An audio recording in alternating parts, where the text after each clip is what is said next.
Engamana, Engario, Engaiwi, Engaro Rangatirama. Tena koto, tena koto, tena tato katoa. Mr. Speaker, I want to acknowledge and congratulate you on your re-election on your role. I also want to acknowledge the other presiding officers who have been elected today. I look forward to your guidance and your wisdom. Kia ora and assalamu alaikum. My name is Ibrahim Omar. I'm an Eritrean. I'm a son, brother, a friend. I'm a Muslim. I'm a former refugee. I'm a trade unionist and living wage activist. But most importantly, I stand here today in front of you, bursting with pride as a Kiwi who loves Aotearoa, New Zealand. My journey to this place has been the long one. The story of my journey is the story of every refugee displaced and forced from their home country and their loved ones. My vision is for my journey to give hope to the many other people with stories like mine.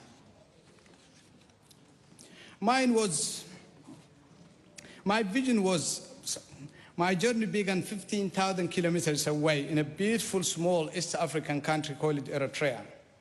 My forebears were chiefs, warriors who led their people to defend their land from invaders, who handed down their values of social justice and defending human rights to me and to my family.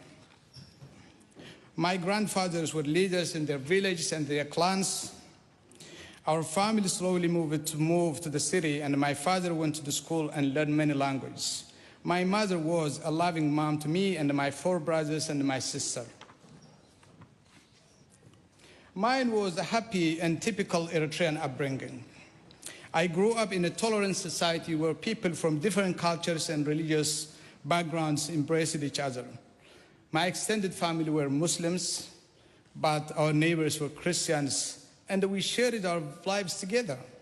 We celebrated Christian holidays with them, and they celebrated the Muslim holidays with us. I attended public schools, including Islamic primary school, and then my local junior and high school.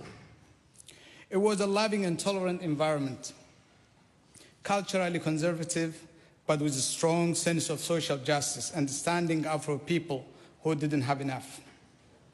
As a child, I was full of hopes and ambitions and dreams. Among the very long list of things I wanted to be and do, 2 things stood out for me. To be a football player, like Ronaldo from Brazil, or a politician. But those dreams were cut short by a brutal dictatorship that killed dreams of thousands of young Eritrean men and women. Mr. Speaker, my home country, I saw how politics and politicians ruined people's lives, and hence I gave up my dream to be a politician. My homeland has a long history of invasion and colonization by first Italians, the British, and then Ethiopians. The impacts of colonization are still being experienced as I speak here today. Right now, Mr. Speaker, tens of thousands of innocent Ethiopians are being displaced by this unnecessary and senseless war in Ethiopia. In the last 2 weeks alone, 40,000 Ethiopians have become refugees and fleeing to Sudan for safety. In addition to this, about 100,000 Eritrean refugees who have been living in the areas of conflict are now in danger. Mr. Speaker, nearly all my life in Eritrea, there was a war. For 30 years, my country was locked in a war for independence. I remember the terror when the war raged in our city. I was young, but I vividly remember the fighting. There was no power. We had very little food. The city was surrounded by the fighters for months and months.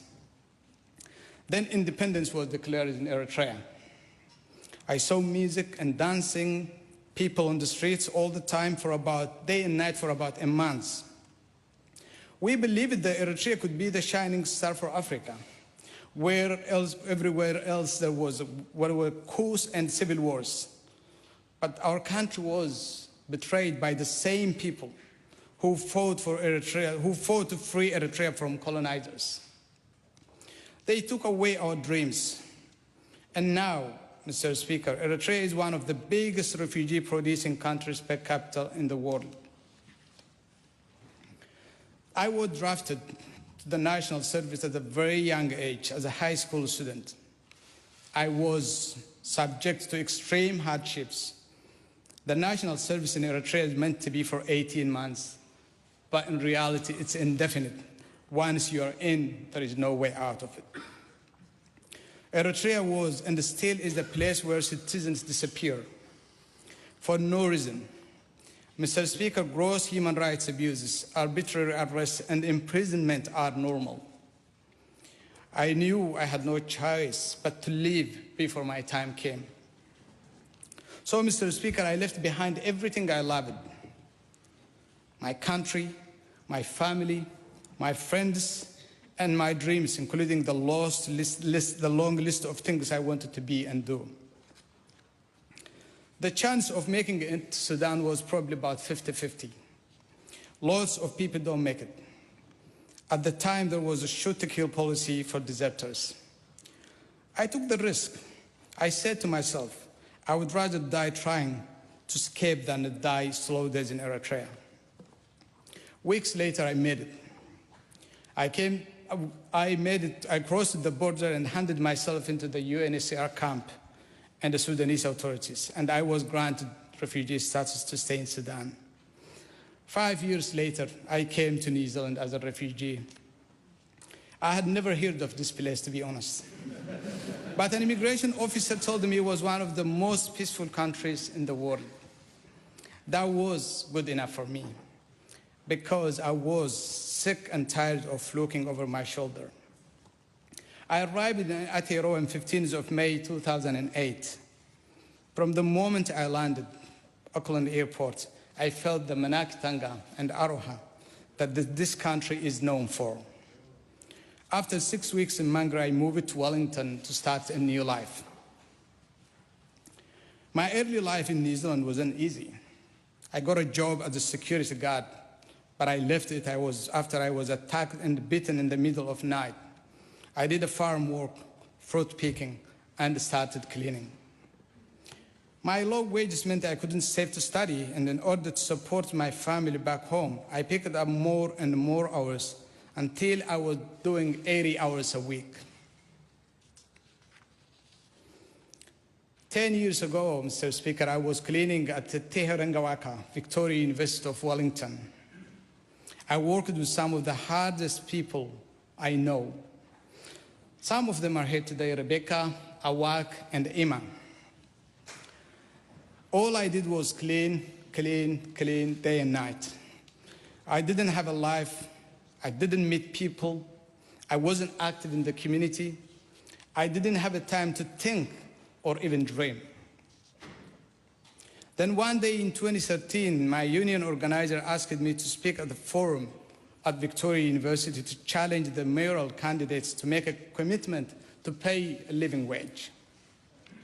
It was the first time I had ever spoken in public, and I was speaking on behalf of about 100 cleaners. I was scared and I wanted to turn away when I saw the hub was packed. But the response to my speech changed something inside me. Before I spoke, I threw away the speech that I had prepared before and spoke from my heart. I said to the students, I see you each night studying and working away at your degrees and masters and PhDs. I told them that my dream was not to end up as a cleaner working 80+ hours a week. My dream was to study, but I am stuck in the trap that's the poverty. I got active in the union, in the living wage movement, and in my refugee background community and the Labour Party. I got a pay rise, and I decided to go to university. A few months later, one Sunday night, I was cleaning a lecture theatre. The next day, I had my first lecture Politics 111 in that same lecture theater. It was a very emotional moment that I will never forget. Mr. Speaker, my life has been transformed so quickly. In 12 years after moving to New Zealand, and 5 years after being a cleaner, 4 years after graduating, I became a member of this parliament. This is the result of overwhelming support that I have received. It is because of the people that I have met along the way. I'm very proud of my refugee background community in Changemakers Resettlement Forum and other advocacy groups across the country. I have always wanted to help my community, and that's why I got involved in Changemakers, and firstly as a member and then as the chair of the organization. On March 15, Mr. Speaker, our country suffered a tragic terrorist attack. It was like a bad dream. You never know, you never think this could happen in New Zealand. How could this happen to us? I was worried that it was the end of safe and peaceful New Zealand the immigration officer told me about. Then I saw the leadership of our Prime Minister and the massive support of New Zealanders. The mosques were not just guarded with flowers and loving messages, but the whole country came out and wrapped themselves around us, figuratively and literally. I couldn't control my emotions. The terrorists did not just want to attack and the mosques and take away few lives. He wanted to turn us against each other, but things did not go the way that he wanted. Thanks to our Prime Minister's leadership and to 5 million Kiwis who reacted with Aroha and embraced the Muslim community, our bonds grew together. To me, it reinforced my identity and love that I have for New Zealand. Mr. Speaker, I will use my platform in Parliament to support and rebuild our community, champion the voice of refugees, refugee background New Zealanders, and stamp out racism in Aotearoa. One thing I really admire about New Zealand politics, and which restored my hope to be a politician, was when my friend told me that although politicians may debate in this chamber, then they will go afterwards and share a coffee and meal together. I will treat everyone, all my colleagues here in this House, with respect and dignity. I'm proud of my union, Living Wage Whānau. I've been an E2 member, a delegate, an organizer. I've been a leader in the Living Wage movement. I was so proud a few months ago when E2 members who are MSD security guards won the living wage.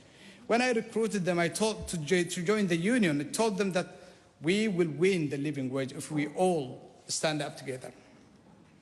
After we won and rang up all of them and told them, this is what it means to be in the union. This is what it means to be active in the living wage movement. This did not come from nothing. It's our victory. And now I'm here to be voice for workers, like those security guards and like my co-workers from uni. Mr. Speaker, while my life has dramatically transformed, people like Rebecca, Awak, and Ima are still in the lowest wages. They work hard, they work very long hours, and yet they still struggle to provide free meals for their kids. And 10 years of working hard, they're still poor. It should not be like that. Mr. Speaker, my vision is for all workers to lead decent lives and participate in society with dignity and respect. My voice will be for every New Zealander who is struggling on low wages, whether they were born here or they were recently arrived. I will still stand up for every New Zealander who needs an opportunity, every New Zealander who needs decent pay and conditions, every New Zealander who needs equality and the chance to live in a fair country where everyone can thrive and live with dignity. Throughout my experience as a low-paid worker, I realized that the strong labor movement is essential to protecting the rights of vulnerable people. Strong labor movement is what's needed to create a just and fair society. Mr. Speaker, I'm proud to be part of the Labour Party because it's the party that shares my value of fairness and the community and the equal opportunities. I stand here because of the support the Labour Party Whānau have given me and an opportunity to be a voice for those who often struggle their voices heard. Thank you to our Prime Minister the Right Honorable Jacinda Ardern, and the Honorable Grant Robertson, for your leadership and also to much personal support to me. I'm here today because of the inspiration and support of many, many people, too many to name. Everyone I have met along the way has made an impact in my life and enriched it. Thank you. This includes the people from my early life in Eritrea, to my family who passed on to me the values of social justice from very young age. I send my love from afar. To everyone who helped me to get through my days in Sudan, my cellmates in Kober, the UNHCR, the people I nervously shared the plane to New Zealand with, and the friends I made in Mangri, Namihi Nui Kyokoto. To my New Zealand mom, Lindy McIntyre, thank you for everything. To my A2 and living wage family, especially Annie Neiman, thank you for believing on me. Thank you to the workers who have risked a lot by standing up and trusting me to be your organizer. Paul Tolich, who chased me around Wellington with a Labour Party nomination from Forum on the day it was due. I can't thank you enough. Thank you. And thank you to Flair Fitzsimons, who planted the possibility of me becoming an MP in my mind just about a year ago. Thank you. To Rory, Isabella, Gordon, and Winnie, because of your love and support, I never felt I am away from my family. Thank you. To my friends and also who became my campaign team, Rory, Isabella, Nick Davis, Sam Graven, Steph Gregor, and the many, many others, thank you for making me a better person. Mr. Speaker, to my caucus, I'm proud to be with a group that looks much like New Zealand. And I'm excited about the next 3 years. Kia ora. Mr. Speaker, I end up with the final acknowledgement to all millions of people displaced around the world. Your courage in the face of unimaginable adversity will always inspire me. The reality is many millions of people will not have the luck that I have had. Until the world changes, innocent lives will continue to be lost and displaced in the hands of evil and war. That is what we must change. That is what we must change, Mr. Speaker. In my mother tongue, which is called Saho, I just wanted to say to these people, Sin abliukane, which is I see you. Sin arar abiukane, which is I feel you. Inshallah, Prile sinakane, which I will be on your side and fight alongside you. Norera, tena koto, tena tato katoa.